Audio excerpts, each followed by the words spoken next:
Bonjour et bienvenue à notre webinaire sur la conciliation bancaire. Je me présente, mon nom est Josée Proulx et je suis l'Escalation Manager à Amelia. J'occuperai le rôle de modérateur aujourd'hui pour ce webinaire. En plus de mon rôle de modérateur, je regarderai toutes vos questions et je répondrai à quelques-unes d'entre elles à la fin du webinaire. Toutes les questions auxquelles nous n'aurons pas eu la chance de répondre durant la période de questions-réponses recevront une réponse par courriel dans quelques jours, accompagnée de l'enregistrement de ce webinaire.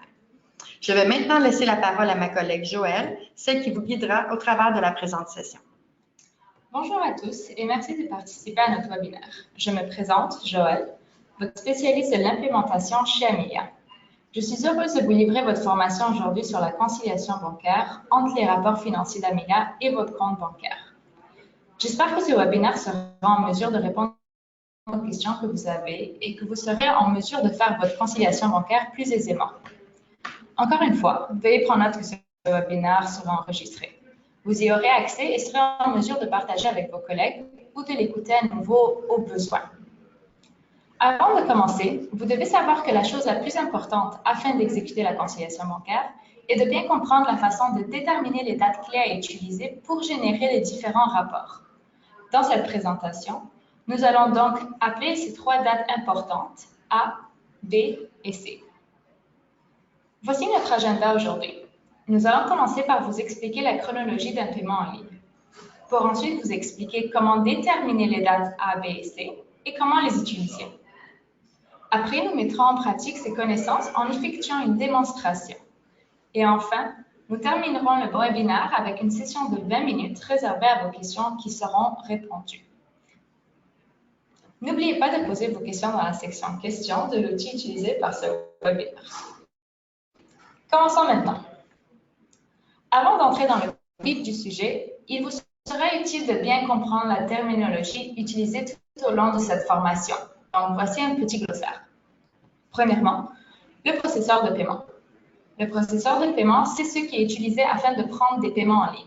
C'est l'intermédiaire qui fait en sorte que les paiements faits via Amelia transigent vers votre compte bancaire. Plusieurs d'entre vous utilisent Paysafe comme processeur de paiement en ligne, tandis que d'autres utilisent un autre processeur de paiement en ligne. EFT, donc transfert électronique de fonds, c'est ce que le processeur de paiement utilise pour transférer les sommes d'argent de votre compte marchand vers votre compte bancaire. Montant du règlement. Dans les rapports Amelia, vous noterez que ce terme est souvent représenté aussi par settlement. Ce montant représente la somme des paiements avant que les frais du processeur de paiement soient appliqués. Donc, la chronologie des paiements en ligne. Tout d'abord, regardons la chronologie d'un paiement en ligne. Les paiements peuvent être effectués, entre autres, par Visa, Mastercard et ou par chèque électronique, si vous offrez ce mode de paiement. Les chèques électroniques sont aussi connus sous le terme de e-check. Maintenant, regardons la chronologie d'un paiement en ligne. J'attire ici votre attention car nous allons commencer à parler des dates, ce qui est en fait le cœur du sujet pour effectuer une conciliation avec succès. Voici les 5 étapes à noter dans la chronologie des paiements en ligne. La première étape représente la date à laquelle votre client effectue son paiement dans Amelia. C'est la première date importante dans le processus et nous y ferons référence en l'appelant la date A. Ensuite, les paiements sont envoyés au processeur de paiement en ligne, qui par la suite, bien évidemment, est reçu par le processeur de paiement en ligne. La quatrième étape constitue le transfert électronique de fonds, aussi appelé EFT.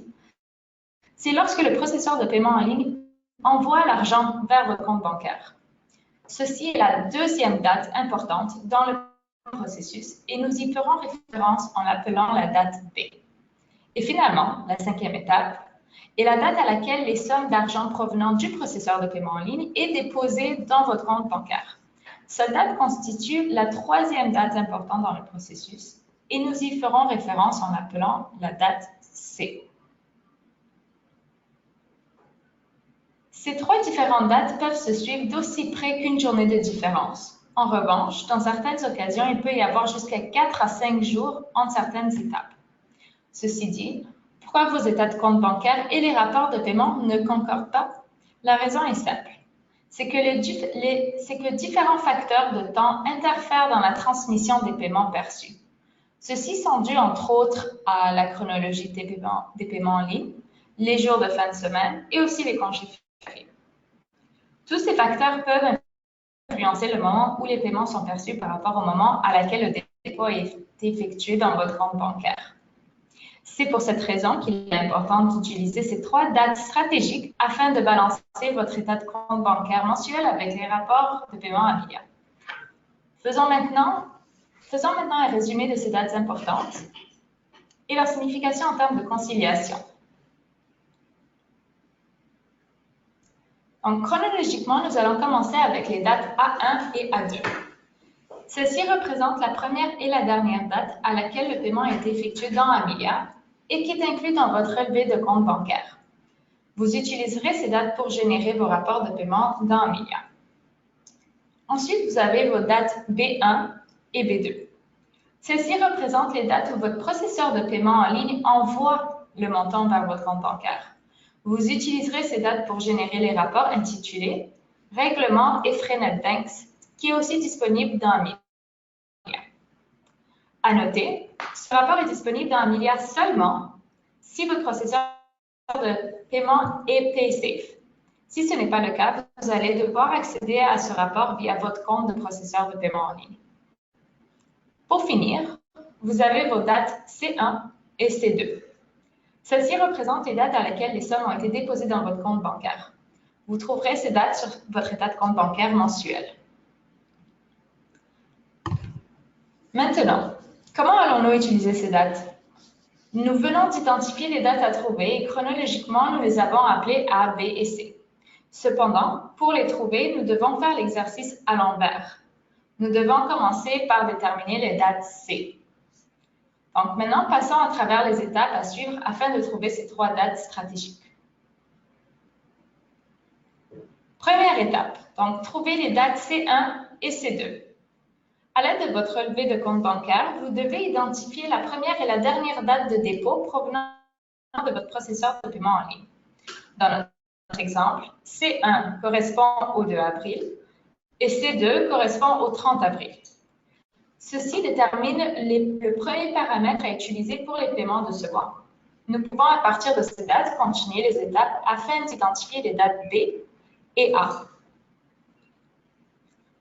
Deuxième étape. Trouvons les dates B1 et B2.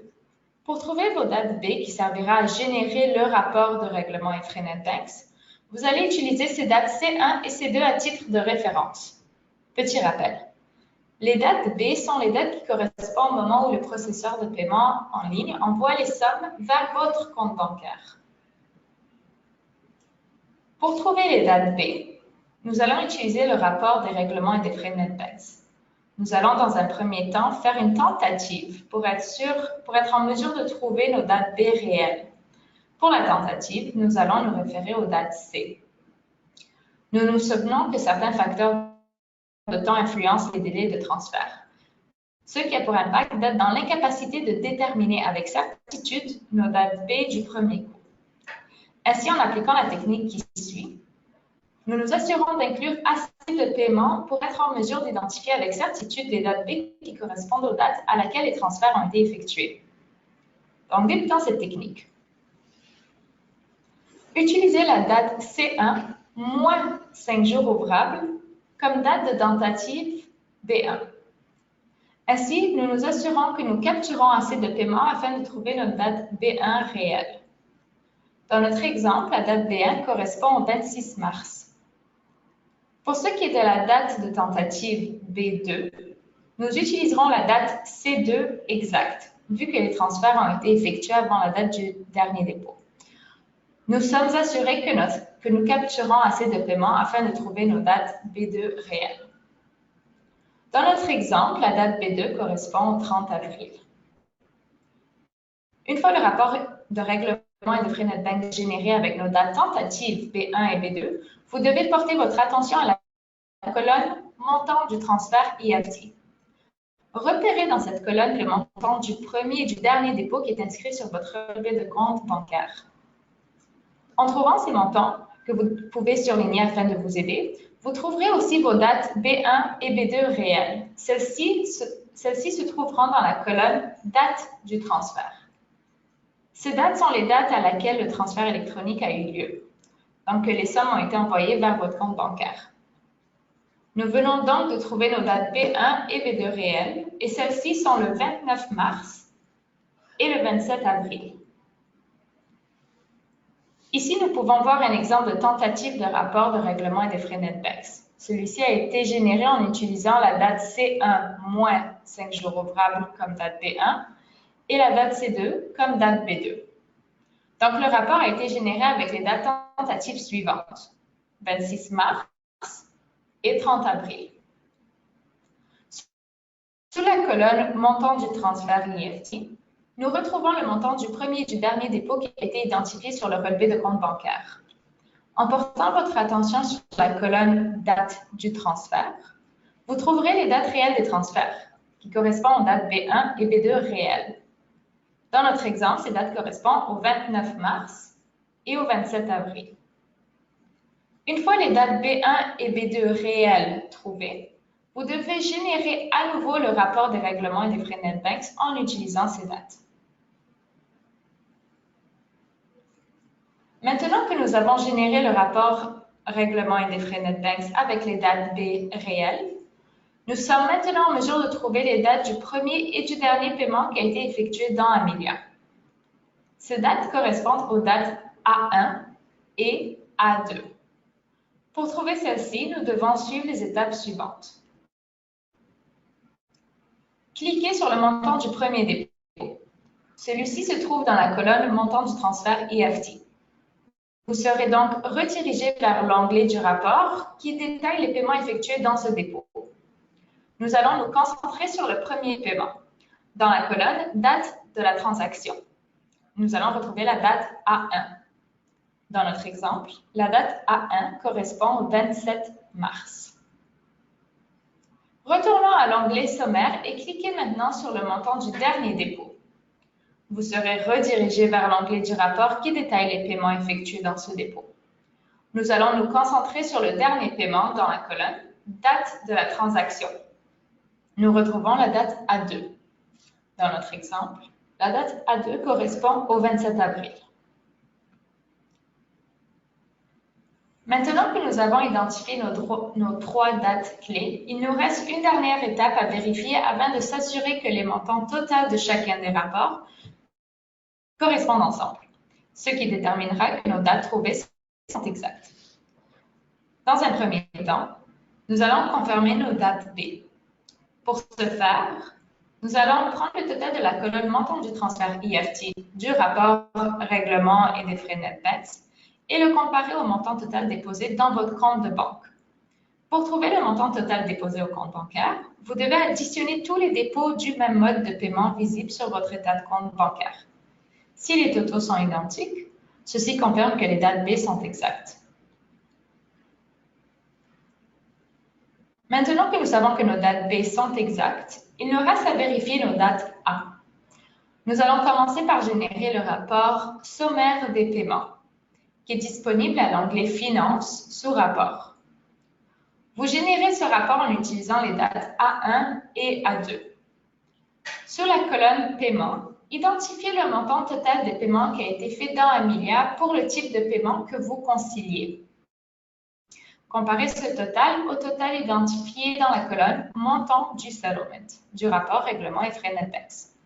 Si les totaux sont identiques, ceci confirme que les dates A sont exactes. Petite note. Il est important de comparer le montant total de type de paiement que vous vous apprêtez à concilier. Assurez-vous de regarder sur le rapport sommaire des paiements le montant total du type de paiement que vous conciliez seulement, et non le total de tous les paiements effectués dans Amelia. Dans notre exemple, nous concilions les paiements effectués par carte de crédit.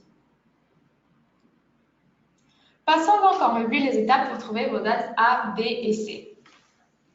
Premièrement, vous allez trouver la première et la dernière date de dépôt sur le relevé bancaire, ce qui correspond à vos dates C1 et C2. Ensuite, vous allez utiliser C1 moins 5 jours ouvrables pour générer le rapport de processeur de paiement. Vous allez trouver la date la première et la dernière date de dépôt, qui est B1 et B2. Vous allez ensuite sortir un autre rapport de processeur de paiement en utilisant les dates B1 et B2. Pour ensuite cliquer sur le premier et le dernier dépôt sur la colonne EFT et vérifier leurs dates A1 et A2. Ensuite, vous allez sortir votre rapport de sommaire de paiement en utilisant la date A1 et A2 pour comparer les résultats avec votre rapport de processeur de paiement.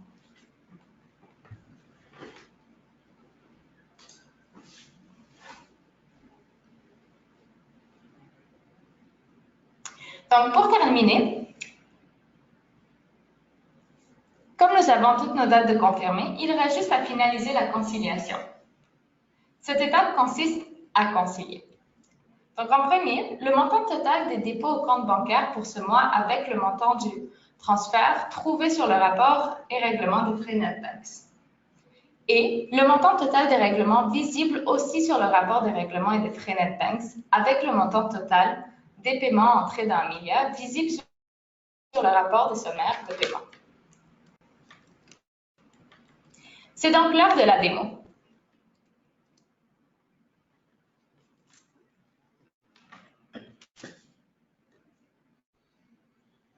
Nous avons ici un visuel d'un état de compte bancaire mensuel. Nous devons identifier nos dates C1 et C2.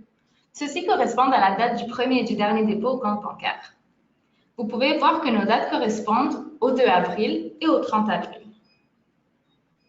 Nous allons maintenant générer une tentative de rapport des règlements et des frais NetBanks en utilisant la date C1 moins 5 jours et la date C2, soit le 26 mars et le 30 avril.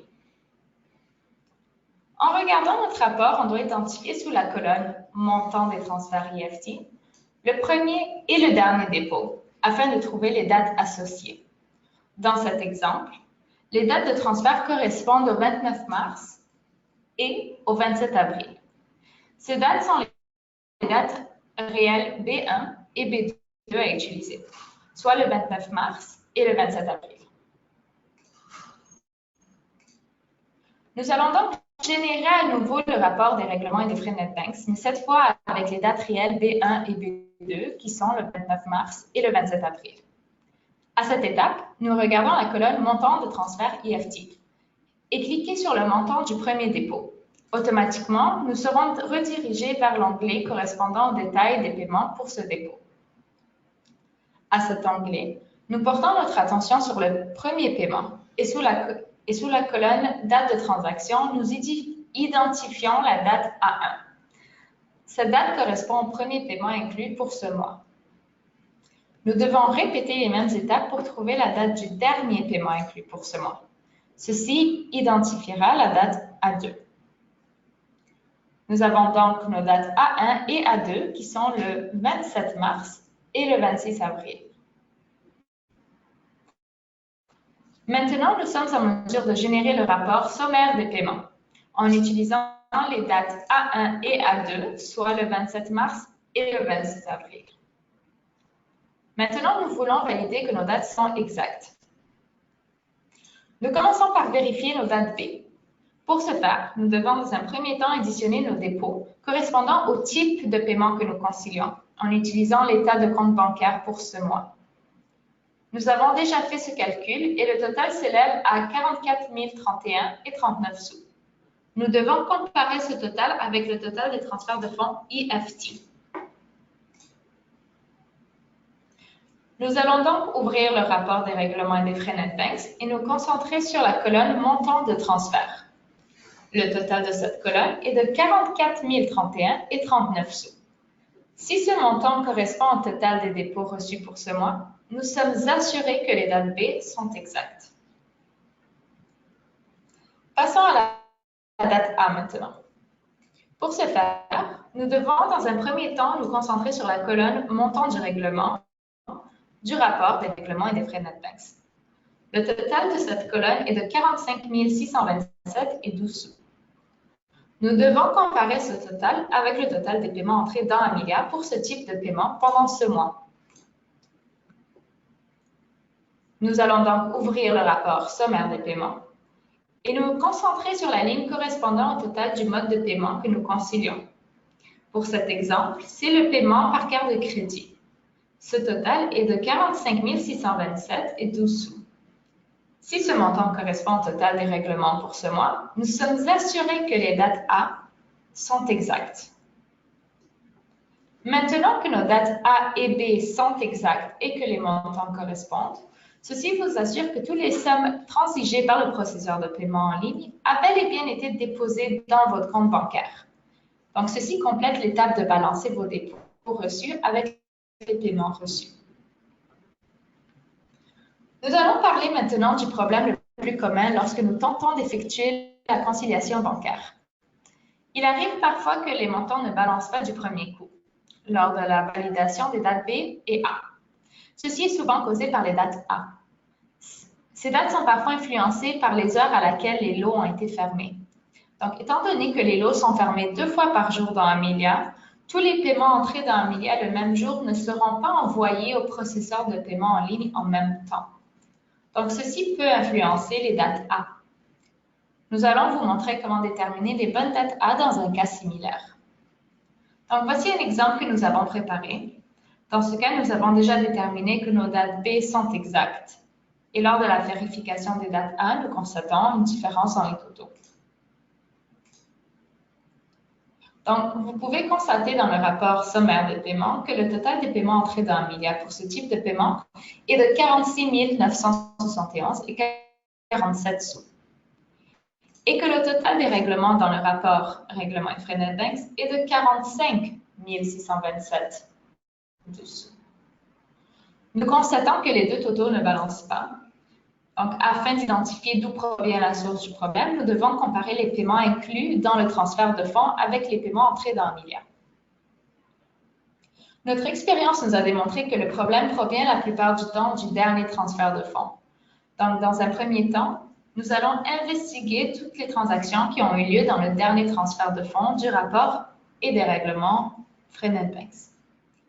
En cliquant sur le dernier transfert de fonds, on est redirigé vers l'onglet du détail des transactions incluses dans ce transfert de fonds. Nous allons comparer les transactions en débutant par le dernier paiement inclus dans le dernier transfert de fonds. Afin de faire la comparaison, nous allons prendre en note le numéro d'identification de la transaction, qui est le CAOP 18, et le montant de la transaction, qui est de 25 $. Trouvons maintenant cette transaction dans les rapports sommaires des paiements. Dans le rapport sommaire des paiements, cliquez sur l'onglet intitulé « Carte de crédit Amelia ». Cherchez le numéro d'identification CAOP 18 et vous vous assurez que le montant est bien de 25 $. Portez maintenant votre attention sur la date à laquelle ce paiement a été entré dans Amelia. Nous constatons ici que cette date est le 25 avril et non le 26 avril. Donc, le rapport sommaire des paiements que nous avons généré dans un premier temps avec comme date A1 le 26 avril n'est pas bon étant donné que le dernier paiement inclus dans le dernier transfert de fonds entré dans Amelia était le 25 avril. Nous allons donc générer un nouveau rapport de sommaire des paiements en utilisant comme date A2 le 25 avril. Nous constatons maintenant que les deux totaux s'élèvent à 45 627 et 12 sous, ce qui confirme que nous avons les bonnes dates A.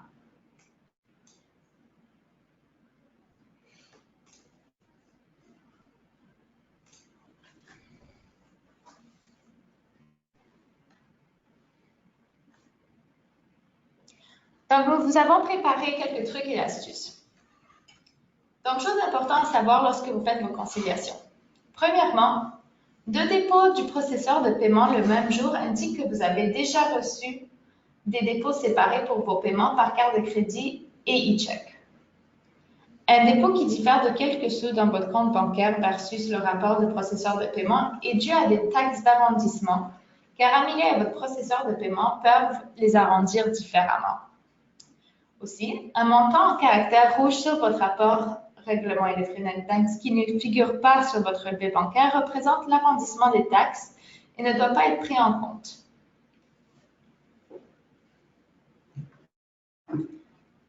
Les paiements sont permis en lot par le processeur de paiement 2 fois par jour. Cela signifie que les paiements effectués le même jour peuvent apparaître sur 2 dépôts et ou jours différents. Il est possible que parfois un dépôt apparaisse dans votre relevé bancaire qui constitue à 2 dépôts dans votre rapport des processeurs de paiement. Une fois que vous avez trouvé vos 3 séries de dates, une fois que vous avez trouvé vos 3 séries de dates la première fois, vous saurez automatiquement quel jour commencer le mois suivant. Donc, dans l'exemple, si ma période se termine le 30 mai, le mois prochain, ma date de début sera le 31 mai. Aussi, que vous fassiez de la comptabilité de caisse ou d'exercice, vous pouvez concilier vos comptes en faisant vos ABC. Nous sommes donc rendus à la période de questions-réponses et donc j'ai ma collègue ici présente, Josée, qui introduira la question à haute voix et y répondra. Donc, une des premières questions que j'ai reçues consiste à être, nous avons besoin des codes comptables associés au paiement. Donc, à ce moment-là, vous devez, dans un premier temps, associer les codes comptables au paiement. Il faut concilier le paiement avec chaque item de facture. Par la suite, vous allez être en mesure d'utiliser le rapport paiement par poste comptable, paiement par poste comptable. Ce rapport va vous indiquer le poste comptable associé au paiement si le paiement a été associé à un item de facture. La deuxième question, est-ce que PaySafe est la seule option pour prendre les paiements en ligne? Non, PaySafe n'est pas le seul processeur de paiement fonctionnant avec Amelia. Amelia est en mesure de se connecter à d'autres processeurs de paiement, par exemple, Moneris en fait partie. Troisième question, si je n'arrive pas à faire ma conciliation bancaire, qui dois-je contacter? Vous pouvez envoyer une demande d'aide à notre équipe de l'expérience client. Un spécialiste sera en mesure de vous venir en aide. Et la dernière question, est-ce possible d'avoir le rapport règlement et frais NetBanks aux 15 jours? C'est une bonne suggestion. Nous allons nous informer afin de déterminer si ça serait possible. Puis, nous allons vous tenir au courant. Là, si jamais PaySafe est en mesure de nous fournir l'information aux 15 jours, oui, probablement qu'on serait capable d'avoir ce rapport-là aux 15 jours. Ça dépend de PaySafe, qu'est-ce qu'ils vont être en mesure de nous envoyer. Merci pour vos questions. Les questions qui n'ont pas eu de réponse là, de vive voix vont recevoir une réponse par courriel. Donc, merci Josée. Nous aimerons aussi vous remercier d'avoir pris le temps de participer à ce webinaire. Nous espérons que les informations proposées vous seront utiles et que cela vous a permis de démystifier la conciliation bancaire avec Amelia. Donc, nous savons que nous n'avons pas eu le temps de répondre à toutes les questions. Celles-ci recevront une réponse par courriel dans les prochains jours, accompagnée de cet enregistrement du webinaire. Si vous avez des questions spécifiques à votre organisation, vous pouvez rejoindre nos spécialistes de l'expérience client via Amelia. Si vous préférez une formation personnalisée, vous pouvez aussi en faire la demande par courriel à csm@amelia.com. Et donc, finalement, lorsque je fermerai ce webinaire, un petit sondage s'affichera. Veuillez prendre le temps d'y répondre. Merci et bonne journée.